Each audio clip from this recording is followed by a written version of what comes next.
ನಮಸ್ಕಾರ, ನೀವು ನೋಡ್ತಾ ಇದ್ದೀರಾ ಆನಂದ್ ಆಡಿಯೋ ಸೆಲೆಬ್ರಿಟಿ ಪಾಡ್ಕಾಸ್ಟ್. ನಾನು ಪರಿಣಿಕಾ. ಇವತ್ತು ನಮ್ಮ ಪಾಡ್ಕಾಸ್ಟ್ನಲ್ಲಿ ಒಬ್ಬರು ವಿಶೇಷ ಅತಿಥಿ ಇದ್ದಾರೆ. ಇವರು ನಟಿ ಕೂಡ ಹೌದು, ಗಾಯಕಿ ಕೂಡ ಹೌದು, ಹಾಗೆ ನಿರೂಪಕಿ ಕೂಡ ಹೌದು. ನಿಮಗೆ ಯಾರು ಅಂತ ಗೊತ್ತಾಗಿರುತ್ತೆ, ನಾನು ಜಾಸ್ತಿ ಹೇಳಲ್ಲ. ಅಂಕಿತಾ ಅಮ್ಮ, welcome to the show. Thank you so much. Thank you. Ankita ಅವರೇ, ಇವಾಗ ಪ್ರತಿಯೊಂದು ಶೋ ಅಲ್ಲಿ ಹೋಗ್ಲಿ ಇಲ್ಲ ಇಂಟರ್ವ್ಯೂನಲ್ಲಿ ಹೋಗ್ಲಿ ಒಂದು ಹಾಡು ಹೇಳಿ ಅಂತ ನಿಮಗೆ ಕೇಳ್ತಾರೆ. ಹೌದು. ಸೊ ಸಂಗೀತ ನೀವು ಚಿಕ್ಕ ವಯಸ್ಸಿಂದನೇ ಕಲ್ತಿದ್ದ ಇಲ್ಲ ಬೆಳೀತಾ ಬೆಳೀತಾ ಹೋಗಿ ಅಭ್ಯಾಸ ಮಾಡಿದ್ದ ಅಂತ? ಅಂದ್ರೆ ಮನೆ ವಾತಾವರಣನೇ ಒಂದು ಸ್ವಲ್ಪ ಸಂಗೀತಮಯ ಆಗಿತ್ತು. ಹಾಗಂತ ನನ್ನ ತಂದೆ ತಾಯಿ ಮ್ಯೂಸಿಷಿಯನ್ಸ್ ಅಂತ ನಾನು ಹೇಳಲ್ಲ, ಬಟ್ ಸಂಗೀತದ ಮೇಲೆ ತುಂಬಾ ಉತ್ಸಾಹ ಮತ್ತೆ ಆಸಕ್ತಿ ಇರೋವಂಥ ಅಪ್ಪ ಅಮ್ಮ ನನಗೆ ಸಿಕ್ಕಿದ್ದು. ಆ್ಯಂಡ್ ಚಿಕ್ಕ ವಯಸ್ಸಲ್ಲಿದ್ದಾಗ ನನ್ನ ತಂದೆಯ ತಾಯಿ ಈ ಶ್ಲೋಕಗಳನ್ನ ಹೇಳೋದಾಗ್ಲಿ, ಸ್ತೋತ್ರಗಳನ್ನ ಹೇಳೋದಾಗ್ಲಿ, ಇದ್ರ ಮೇಲೆ ಜಾಸ್ತಿ ಅವ್ರಿಗೆ ಒಲವು ಮತ್ತು ಆಸಕ್ತಿ. ಸೊ ಹಾಗಾಗಿ ಆ ವಾತಾವರಣದಲ್ಲಿ ಬೆಳೆದಾಗ ಈ ಹಾಡಂದ್ರೆ ಏನು, ಹಸೆ ಅಂದರೆ ಏನು, ಇದೆಲ್ಲ ಸ್ವಲ್ಪ ಕ್ಯೂರಿಯಾಸಿಟಿ ಜಾಸ್ತಿ ಆಗ್ತಾ ಹೋಗ್ತು. ಆ್ಯಂಡ್ ಅಪ್ಪ ಅಮ್ಮ ಅಣ್ಣವ್ರ ಫ್ಯಾನ್, ಅಂದರೆ ಡಾಕ್ಟರ್ ರಾಜ್ಕುಮಾರ್ ಸರ್ ಫ್ಯಾನ್. ಅವ್ರ ಹಾಡುಗಳು, ಅವರ ಸಿನಿಮಾಗಳನ್ನ ನೋಡಿಕೊಂಡು ಬೆಳೀತಾ ಬಂದಿದ್ದು ಹುಡುಗಿ ನಾನು. ಹಾಗಾಗಿ ಬಹುಶಃ ನನಗೆ ಇದ್ರ ಮೇಲೆ ಒಲವು ಬಂತು ಅನ್ಸುತ್ತೆ. ನಿಮ್ಮ ಚೈಲ್ಡ್ಹುಡ್ ಡೇಸ್ ಬಗ್ಗೆ ಹೇಳೋದಾದ್ರೆ, ಓದಿದ್ದು ಊರು, ನಿಮ್ಮ ಚೈಲ್ಡ್ಹುಡ್ ನೆನಪು? ತುಂಬಾ ಇದೆ, ಹಂಗಾದ್ರೆ 10 ನಿಮಿಷ ಆಗೋದಿಲ್ಲ. ಫೇವ್ರೇಟ್ ಒನ್ ಯಾವ್ದಾದ್ರು ಹೇಳಿ. ನನ್ನ ಚೈಲ್ಡ್ಹುಡ್ ಡೇಸ್, ಟಚ್ವುಡ್, ಈಗಿನ ಕಾಲದಲ್ಲಿ ಹ್ಯಾಶ್ಟ್ಯಾಗ್ ಚೈಲ್ಡ್ಹುಡ್ ಟ್ರಾಮಾ ಅನ್ನೋ ಅಂಥ ಪದಗಳನ್ನ ಬಳಸ್ತಾರೆ. ನನ್ನ ಚೈಲ್ಡ್ಹುಡ್ ಅಲ್ಲಿ ಪುಣ್ಯಕ್ಕೆ ಆ ಥರ ಎಲ್ಲ ಏನೂ ಇರಲಿಲ್ಲ. ಯಾವ ಟ್ರೊಮ್ಯಾಟಿಕ್ ಚೈಲ್ಡ್ಹುಡ್ ಇರಲಿಲ್ಲ. I was blessed with good parents in my life. And ಅಪ್ಪ ಅಮ್ಮ ನನ್ನ ತುಂಬ ಚೆನ್ನಾಗಿ ನೋಡ್ಕೊಂಡಿದ್ದಾರೆ. ಈವನ್ ಇಫ್ ಇನ್ ಕೇಸ್ ಚಿಕ್ಕ ವಯಸ್ಸಿನಲ್ಲಿ ನನಗೆ ಯಾವುದಾದ್ರೂ ಟ್ರೊಮ್ಯಾಟಿಕ್ ಸಿಚುವೇಶನ್ಗೆ ನಾನು ಹೋಗಿದ್ರು ಸಹ ಅದರಿಂದ ಹೆಂಗೆ ಹೊರಗಡೆ ಕರ್ಕೊಂಬರೋದು ಅನ್ನೋದು ನನ್ನ ತಂದೆ ತಾಯಿಗೆ ಚೆನ್ನಾಗಿ ಗೊತ್ತಿತ್ತು. They were always there for me, ಒಂದು ಸಪೋರ್ಟಿವ್, ಒಂದು ಬ್ಯಾಕ್ ಬೋನ್ ಆಗಿ. ಆ್ಯಂಡ್ ಜೊತೆಗೆ ಹೇಳಬೇಕಂತಂದರೆ ನನ್ನ ಬಾಳ ಸಂಗಾತಿಯಾಗಿ ಚೈಲ್ಡ್ಹುಡ್ಡಿಂದನೇ ನನಗೆ ಸಿಕ್ಕಿದ್ದು ನನ್ನ ತಂಗಿ. ಇಬ್ಬರು ಆಡ್ಕೊಂಡು ಕುಣ್ಕೊಂಡು ಬೆಳ್ಕೊಂಡು ತುಂಬ ಚೆನ್ನಾಗಿ ಜೀವನವನ್ನು ಮಾಡಿದ್ದೀವಿ. ಏನೇ ಕಹಿಯಾದ ಘಟನೆ ಇದ್ರೂ ನನ್ನ ಜೀವನದಲ್ಲಿ ಈಗ ನನಗೆ ಅದನ್ನ ನೆನೆಸ್ಕೊಂಡಾಗ ಕಹಿ ಅಂತ ಅನ್ಸಲ್ಲ. ಯಾಕಂದರೆ ನನಗೆ ನನ್ನ ತಂದೆ ತಾಯಿ, ನನ್ನ ತಂಗಿ ಇದ್ರು. ಅಥವಾ ಅದು ನನಗೆ ಟ್ರಾಮಾ ಅಂತ ಅನ್ಸಲ್ಲ. Maybe I have overcome all those things very nicely ಅನ್ಸುತ್ತೆ. I am very blessed to have a very good childhood in my life. Very nice. So ಇವಾಗ ತಾನೇ ನಾವು ಮಾತಾಡ್ದಾಗ ನನಗೆ ಗೊತ್ತಾಯ್ತು, ಮನೆಯಲ್ಲಿ ಅಜ್ಜಿ ಶ್ಲೋಕಗಳನ್ನು ಹೇಳೋದ್ರಿಂದ ನಿಮಗೆ ಸಂಗೀತದ ಮೇಲೆ ಒಲವು ಹೆಚ್ಚಾಯ್ತು ಅಂತ. ನಟನೆ ಮೇಲೆ ಒಲವಾಗಿದ್ದು ಯಾವಾಗ? TV ನೋಡುವಾಗ, ಆಮೇಲೆ ಅಪ್ಪ ಅಮ್ಮ ಅದಕ್ಕೆ ರಿಯಾಕ್ಟ್ ಮಾಡುವಾಗ, ಅಥವಾ ಸಿನಿಮಾಗೆ ಕರ್ಕೊಂಡು ಹೋದಾಗ ಅಮ್ಮನಿಗೆ ಇದ್ದಿದ್ದಂಥ ಎಕ್ಸೈಟ್ಮೆಂಟು ಮತ್ತು ಉತ್ಸಾಹ ಎಲ್ಲ ನೋಡಿದಾಗ, ಏನಿದೆ ಇದರಲ್ಲಿ, ಯಾತಕ್ಕೆ ಇವರಿಬ್ರು ಇಷ್ಟೊಂದು ನಗ್ತಾರೆ, ಅಥವಾ ಯಾಕೆ ಅಮ್ಮ ಅಳ್ತಾ ಇದ್ದಾರೆ, ಯಾವುದೋ ಒಂದು ಹಾಡು ಬಂದಾಗ ಯಾಕೆ ಇಷ್ಟು ಎಕ್ಸೈಟ್ ಆಗ್ತಾ ಇದ್ದಾರೆ, ಯಾರೋ ಒಬ್ರು ಏನೋ ಪ್ರಶಸ್ತಿ ತಗೊಂಡಾಗ ಇವ್ರು ಯಾಕೆ ಇಲ್ಲಿ ಕೂತ್ಕೊಂಡು ಚಪ್ಪಾಳೆ ತಟ್ತಿದ್ದಾರೆ ಅನ್ನೋ ಅಂಥ ಆಸ್ಪೆಕ್ಟ್ಸ್ ಮತ್ತು ಪ್ರಶ್ನೆಗಳಿಂದ ಹುಟ್ಟಿದಂತಹ ಕನಸಿದು. ಹುಡ್ತಾ ಓಕೆ, ನನಗೂ ಅಷ್ಟೇ ತುಂಬ ಇಷ್ಟ ಕ್ಯಾಮರಾ ಅನ್ನೋದು. ಯಾಕಂದರೆ ನನ್ನ ತಂದೆ ನನ್ನ ಚಿಕ್ಕ ವಯಸ್ಸಿಂದಾಗ್ಲಿಂದನೂ ಫೋಟೋಸ್ನ ತೆಗಿತಾ ಇದ್ರು. ಅವ್ರದ್ದು ಹಾಬಿ ಆಗಿತ್ತದು. ಬಟ್ ಅವ್ರ ಹಾಬಿನೇ ನನಗೆ ಒಲವಾಗ್ತಾ ಹೋಯ್ತು. ಅಪ್ಪ ಹೀಗೆ ನಿಂತ್ಕೋ, ಹಾಗೆ ಪೋಸ್ ಕೊಡು ಅಂತೆಲ್ಲ ಅಂದರೆ ನಾನು ಕೊಟ್ಕೊಳ್ತಾ ಬರ್ತಾ ಇದ್ದೆ. ಸೊ ನನಗೆ ಯಾವತ್ತೂ ಕ್ಯಾಮ್ರಾ ಅಂದರೆ ಭಯ ಆಗಿಲ್ಲ. ಕ್ಯಾಮ್ರಾ ಅಂದರೆ ಒಂದು ಫ್ರೆಂಡ್ಲಿ ಬಿಹೇವಿಯರ್ ಇದೆ ಕ್ಯಾಮ್ರಾ ಜೊತೆ ನನಗೆ. ಆಮೇಲೆ ಅದು ಏನೋ ಗೊತ್ತಿಲ್ಲ, ವೇದಿಕೆ ಹತ್ತಿದಾಗ ನಾನಾಗಿರೋದಿಲ್ಲ ಅಂತಾರಲ್ಲ, ಅಂದರೆ ನನ್ನಲ್ಲಿರೋ ಅಂಥ ಈ ಲೌಕಿಕ ವಿಷಯಗಳನ್ನೆಲ್ಲನೂ ಮರೆತು ಕಂಪ್ಲೀಟಾಗಿ ನಾನಾಗಿರ್ತೀನಿ, ವಲ್ನರಬಲ್ ಆಗಿರ್ತೀನಿ. ನಾನು ಹಾಡುವಾಗಲಿ, ಡಾನ್ಸ್ ಮಾಡುವಾಗಲಿ, ಅಥವಾ ಅಭಿನಯಿಸುವಾಗಲಿ ಏನೋ ಒಂದು ರೀತಿ ಶಕ್ತಿ ನನ್ನಲ್ಲಿ ಇದೆ ಅನ್ನೋದನ್ನು ನಾನು ಆ ಮೊಮೆಂಟ್ಗಳಲ್ಲಿ ನೋಡಿದ್ದೀನಿ. ಚಿಕ್ಕವಳಿದ್ದಾಗ್ಲಿಂದನೂ ನಾನು ಇದನ್ನು ಅನುಭವಿಸಿದ್ದೀನಿ. ಬಹುಶಃ ಚಿಕ್ಕವಳಿದ್ದಾಗ ನನಗೆ ಇಷ್ಟೊಂದು ಕೂತ್ಕೊಂಡು ಯೋಚನೆ ಮಾಡೋ ಅಷ್ಟು ಶಕ್ತಿ ಇರಲಿಲ್ವನೋ. ಈಗ ಕೂತ್ಕೊಂಡು ನೋಡಿದಾಗ ಅನಿಸುತ್ತೆ, ಓಕೆ, ಏನೇ ಇದ್ರೂ it was a driving force. ನಿನಗೆ ಹೋಗಿ ಒಂದು ಡಾನ್ಸ್ ಮಾಡೋದಾಗಲಿ, ಹಾಡು ಹಾಡೋದಾಗಲಿ, ಅದೆಲ್ಲ ನಿನಗೆ ಆಸಕ್ತಿ ಇರ್ತಿತ್ತು. ಆ್ಯಂಡ್ ಅಭಿನಯ ಅಂತ ಬಂದಾಗ್ಲೂ ರಾಜ್ಕುಮಾರ್ ಸರ್ ಆಗಲಿ, ವಿಷ್ಣುವರ್ಧನ್ ಸರ್ ಆಗಲಿ, ಅಥವಾ ಕಮಲ್ ಹಾಸನ್ ಸರ್ ಆಗಲಿ, ಈ ಥರ ಒಂಥರ ಮೇಧಾವಿಗಳ ಅಭಿನಯವನ್ನು ನಮ್ಮ ಮನೆಯಲ್ಲಿ ಅಪ್ರಿಷಿಯೇಟ್ ಮಾಡ್ತಿದ್ದನ್ನ ನಾನು ನೋಡಿದ್ದೀನಿ.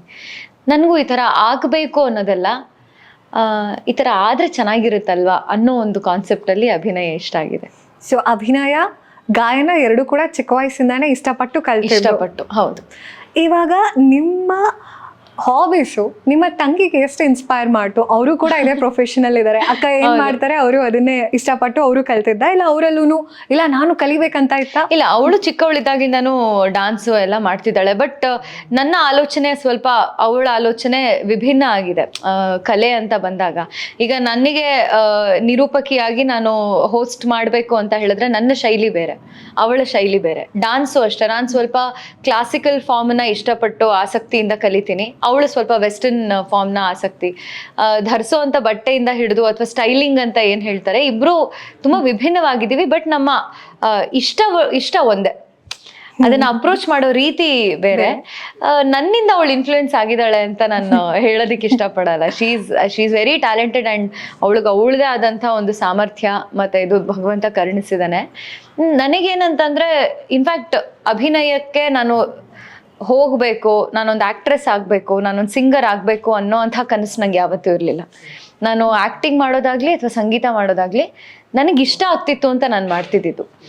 ನನಗೆ ಚೆನ್ನಾಗಿ ಓದಬೇಕು, ನಾನು ಒಳ್ಳೆ ಟೀಚರ್ ಆಗಬೇಕು ಅನ್ನೋದಷ್ಟೇ ನನ್ನ ಒಂದು ಕನಸಾಗಿತ್ತು. ಇದೆಲ್ಲ ಏನಿದೆ ಇದೆಲ್ಲ ಅಚಾನಕ್. ಮತ್ತೆ ಎಜುಕೇಶನ್ ಏನ್ ಮಾಡಿರೋದು ಅಂಕಿತಾ ಅವರು?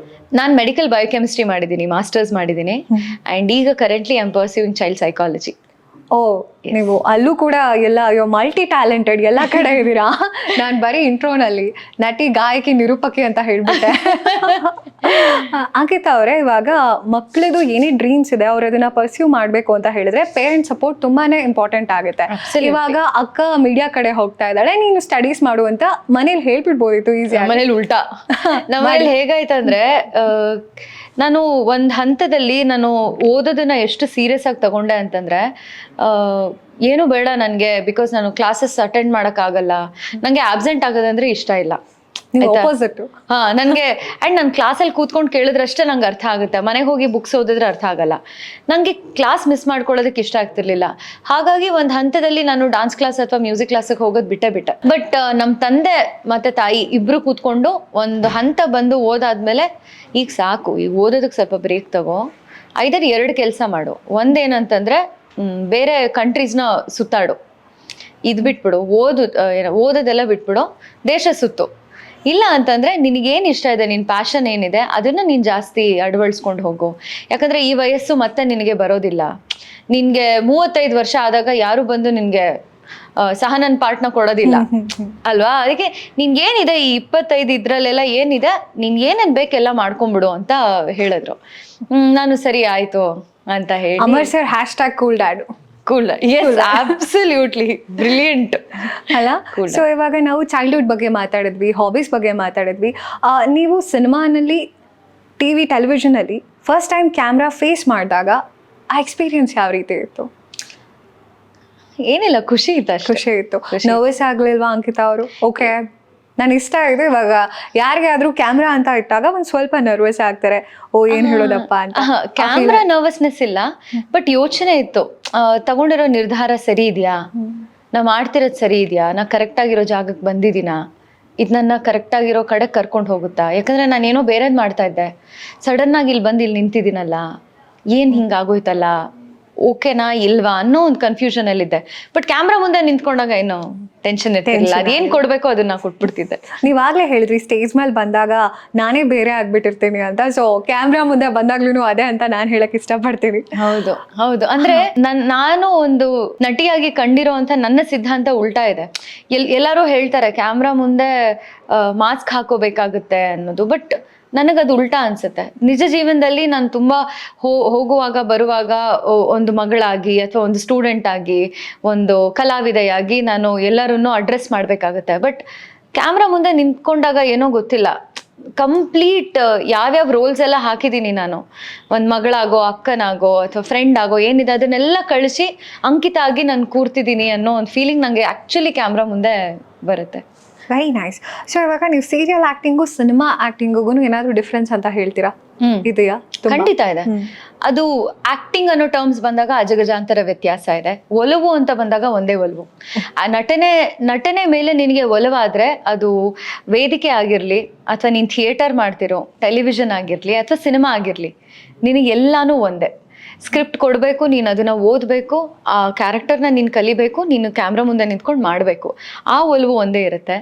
ಆದರೆ ಟೆಲಿವಿಷನ್ ಹಾಗೂ ಸಿನಿಮಾ ಅಂತ ಬಂದಾಗ ಹುಬ್ಬನ್ನ ಏರ್ಸೋದು ಅಥವಾ ಕೈಗಳನ್ನು ಬಳಸೋದ್ರಿಂದ ಹಿಡಿದು ನಾವು ಕೆಲಸ ಮಾಡಬೇಕಾಗಿ ಬರುತ್ತೆ.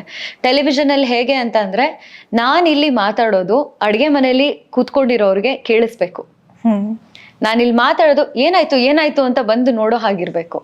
ಆದರೆ ಸಿನಿಮಾದಲ್ಲಿ ಏನಂತಂದರೆ, ನಾನು ಇಷ್ಟು ಮಾಡಿದ್ರು ಸಿನಿಮಾದಲ್ಲಿ ಅಲ್ಲೇನೋ ಮಾಡಿದ್ಲಲ್ಲ ಅನ್ನೋಷ್ಟು ಗೊತ್ತಾಗುತ್ತೆ. ಹಾಗಾಗಿ ಆಡಿಯನ್ಸನ್ನು ಕನೆಕ್ಟ್ ಮಾಡೋದಕ್ಕೆ ಅಪ್ರೋಚ್ ಮಾಡೋವಂಥ ಅಭಿನಯ ಏನಿದೆ ತುಂಬ ವಿಭಿನ್ನವಾಗಿದೆ. ಅಲ್ಲಿಗೂ ಇಲ್ಲಿಗೂ ಡೈಲಾಗ್ಸ್ನ ತಗೊಳ್ಳೋದಾಗಲಿ ಇದಾಗಲಿ.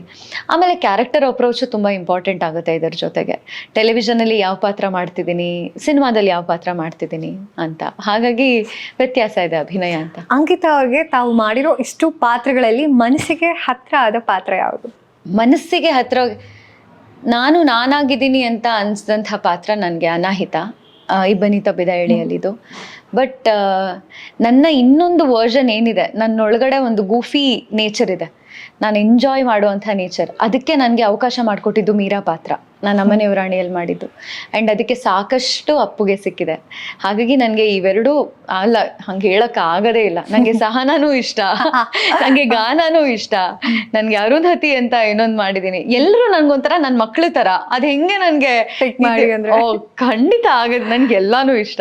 ಖಂಡಿತ ಚೆನ್ನಾಗಿ ಹೇಳಿದ್ರಿ, ನನ್ನ ಮಕ್ಳ ಥರ ಅಂತ. ನೀವು ನಟನಿನ ಎಷ್ಟು ಇಷ್ಟಪಡ್ತೀರಿ ಅನ್ನೋದು ನಿಮ್ಮ ಆ ಮಾತಲ್ಲೇನೆ ಗೊತ್ತಾಗ್ಬಿಡುತ್ತೆ. ಇವಾಗ ಅಂಕಿತಾ ಅವರಿಗೆ ನಟನೆ ಚೂಸ್ ಮಾಡಿ, ಗಾಯನ ಚೂಸ್ ಮಾಡಿ ಅಂದ್ರೆ ಯಾವ್ದನ್ನ ಚೂಸ್ ಮಾಡ್ತೀರಿ? ನಾನು ನಟನೆ ಚೂಸ್ ಮಾಡ್ತೀನಿ. ಯಾವಾಗ ಅಂತಂದ್ರೆ ಆ ಪಾತ್ರ ಸಿಂಗರ್ ಆಗಿದ್ರೆ. Very well shed. ನಾವಾಗಲೇ ಮಾತಾಡ್ತಾ ನನಗೆ ಗೊತ್ತಾಯ್ತು ಅಣ್ಣವ್ರಂದ್ರೆ ನಿಮ್ಗೆ ಇಷ್ಟ, ಯಾಕಂದ್ರೆ ಅಣ್ಣವರಿಂದಾನೇ ನೀವು ಕಲ್ತ್ರಿ. ನಟನೆ ಮಾಡೋರು ಗಾಯಕರು ಆಗಿದ್ರೆ ಚೆನ್ನಾಗಿರುತ್ತೆ ಅನ್ನೋ ಆಸೆನ ನಿಮ್ಮಲ್ಲಿ ಅವರೇ ಬಿತ್ತಿದ್ದು ಅಂತ. ನಟಿ ಯಾರು, ಗಾಯಕಿ ಯಾರು ಅಂಕಿತಾ ಅವ್ರಿಗೆ ಫೇವ್ರೇಟ್ ಆಗಿರೋರು? ತುಂಬಾ ಜನ ಇದ್ದಾರೆ. ಈಗ ಒಬ್ರೊಬ್ರಿಂದ ಒಂದೊಂದು ಅಂಶಗಳನ್ನ ನಾನು ತಗೊಳ್ಳೋದಕ್ಕೆ ಇಷ್ಟಪಡ್ತೀನಿ. ಈಗ ಈಗಿನ ಕಾಲದಲ್ಲಿ ಅಂತ ಅಂದ್ರೆ ಶ್ರೇಯಾ ಘೋಷಾಲ್ ಅವ್ರು ಇಷ್ಟ ಆಗ್ತಾರೆ. KS ಚಿತ್ರಾ ಅಮ್ಮ ನನಗೆ ಫೇವ್ರೇಟು. S ಜಾನಕಿ ಅವರು ನನಗೆ ತುಂಬಾ ಇಷ್ಟ ಆಗ್ತಾರೆ. ವಾಣಿ ಜೈರಾಮ್, P ಸುಶೀಲಾ ಅವರಿಂದ ಹಿಡಿದು ನಾನು ಎಲ್ಲ ಹಾಡುಗಳನ್ನ ಕೇಳಿದ್ದೀನಿ. ಎಲ್ಲ ಹಾಡುಗಳು ಅನ್ನಲ್ಲ, ದಟ್ಸ್ ನಾಟ್ ಪಾಸಿಬಲ್. ಅಂದ್ರೆ ಚಿಕ್ಕವಳಿದ್ದಾಗ್ಲಿಂದ ಇವ್ರುಗಳ ಹಾಡುಗಳನ್ನ ನನಗೆ ಹೇಳ್ಕೊಟ್ಟಿದ್ದುಂಟು. ಒಂದು ಸೆಟ್ ಆಫ್ ಸಿಂಗರ್ಸ್ ಈ ಥರ ಇದ್ರೆ, ಈಗ ನನಗೆ MS ಸುಬ್ಬಲಕ್ಷ್ಮಿ ಅವರು ತುಂಬ ಇಷ್ಟ ಆಗ್ತಾರೆ. ಯಾತಕ್ಕಾಗಿ ಅವರ ಹಾವ ಭಾವ ಅಥವಾ ಅವರ ವರ್ತನೆ ವೇದಿಕೆ ಮೇಲೆ ಇದ್ದಾಗ ಅವರು ಮಾಡಿರೋವಂಥ ಕಾಂಟ್ರಿಬ್ಯೂಷನ್ ಇದೆಲ್ಲ ನೋಡಿದಾಗ ನನಗೆ ಈ ಥರನೂ ಇರಬೇಕು ಆ ಥರನೂ ಇರಬೇಕು ಅಂತ ಅನ್ಸುತ್ತೆ. ಒಬ್ರಿಗೆ ಅಂತ ನಾನು ಖಂಡಿತ ಹೇಳೋದಕ್ಕೆ ಇಷ್ಟಪಡಲ್ಲ. ಮೇ ಬಿ ನನಗೆ ಇಷ್ಟವಾಗಿರೋ ಫೇವ್ರೆಟ್ ಸಿಂಗರ್ ನಮ್ಮಮ್ಮನೇ ಅನ್ಸುತ್ತೆ. ಯಾಕಂದ್ರೆ ನಮ್ಮಮ್ಮ ನಂಗೆ ಲಾಲಿ ಹಾಡಿ ಮಲ್ಗಿಸಿರೋದಕ್ಕೆ ನಾನು ಇವತ್ತು ಹಾಡಬಲ್ಲೆ ಅಂತ ನನ್ಗನ್ಸುತ್ತೆ. ಅಂಕಿತಾ ಸಂಗೀತ ಅಭ್ಯಾಸ ಎಷ್ಟು ವರ್ಷ ಮಾಡಿದ್ರಿ? ನಾನು ಆನೆಸ್ಟ್ ಆಗಿ ಹೇಳ್ತೀನಿ, ಕ್ಲಾಸಿಕಲ್ ಸಿಂಗರ್ ಅಲ್ಲ. ನಾನು ಕ್ಲಾಸಿಕಲ್ ಸಿಂಗಿಂಗ್ ಕ್ಲಾಸಸ್ಗೆ ನಾನೊಂದು 3-4 ವರ್ಷ ಹೋಗಿದ್ದೀನಿ ಚಿಕ್ಕವಳಿದ್ದಾಗ. ನಾನು ಜೂನಿಯರ್ ಮುಗಿಸಿದ್ದೀನಿ ಕ್ಲಾಸಿಕಲಲ್ಲಿ. ಅದಾದ ನಂತರ ಮೇ ಬಿ ಒಂದು 6th ಸ್ಟ್ಯಾಂಡರ್ಡ್ 7th ಸ್ಟ್ಯಾಂಡರ್ಡ್ ಆದಮೇಲೆ ನಾನು ಯಾವ ಮ್ಯೂಸಿಕ್ ಕ್ಲಾಸ್ಗೂ ಹೋಗಿಲ್ಲ. ಎಲ್ಲ ಬರೀ ಕೇಳಿ ಕನ್ನಡಿ ಮುಂದೆ ಹಾಡೋದಷ್ಟೇ ನನಗೆ ಗೊತ್ತಿದ್ದು. ಈಗ ಇತ್ತೀಚೆಗೆ ನಾನು ಮೈಸೂರಿನಲ್ಲಿ ರಘುಲೀಲಾ ಸ್ಕೂಲ್ ಆಫ್ ಮ್ಯೂಸಿಕ್ ಅನ್ನೋ ಒಂದು ಸಂಗೀತ ಸಂಸ್ಥೆಗೆ ನಾನು ಸ್ಟೂಡೆಂಟ್ ಆಗಿ ಜಾಯಿನ್ ಆಗಿದ್ದೀನಿ. It's been a wonderful journey ನನಗೆ ಆ ಸಂಸ್ಥೆ ಜೊತೆ. ನಮ್ಮ ಮೇಡಮ್ ಇದ್ದಾರೆ, ಸುನೀತಾ ಚಂದ್ರಕುಮಾರ್ ಮ್ಯಾಮ್ ಅಂತ. ಅವ್ರ ಜೊತೆ ಇರೋವಂಥ ಪಯಣ ಏನಿದೆ, ಸಂಗೀತ ಪಯಣ, ಬರೀ ಸಂಗೀತಕ್ಕಷ್ಟೇ ಸೀಮಿತವಾಗಿಲ್ಲ, ಜೀವನಕ್ಕೂ ಕೂಡ ಪಾಠ ಆಗಿದೆ.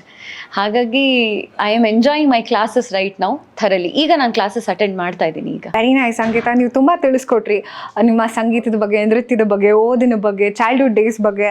ಬಹುಶಃ ಇಷ್ಟೊಂದು ಡೀಟೇಲ್ಸ್ ನಮಗೆಲ್ಲೂ ಕೇಳೋಕೆ ಸಿಕ್ಕಿರಲಿಲ್ಲ. Thank you so much. Thank you. ನಟಿಯಾಗಿ, ಗಾಯಕಿಯಾಗಿ, ನಿರೂಪಕಿಯಾಗಿ, ಡ್ಯಾನ್ಸರ್ ಆಗಿ ನಮ್ಮನ್ನ ಹೀಗೆ ಮನರಂಜಿಸ್ತಾ ಇರಿ ಅಂತ ಹೇಳ್ತಾ ಕಾರ್ಯಕ್ರಮ ಮುಗಿಸ್ತಾ ಇದ್ದೀನಿ. Thank you so much. Thank you.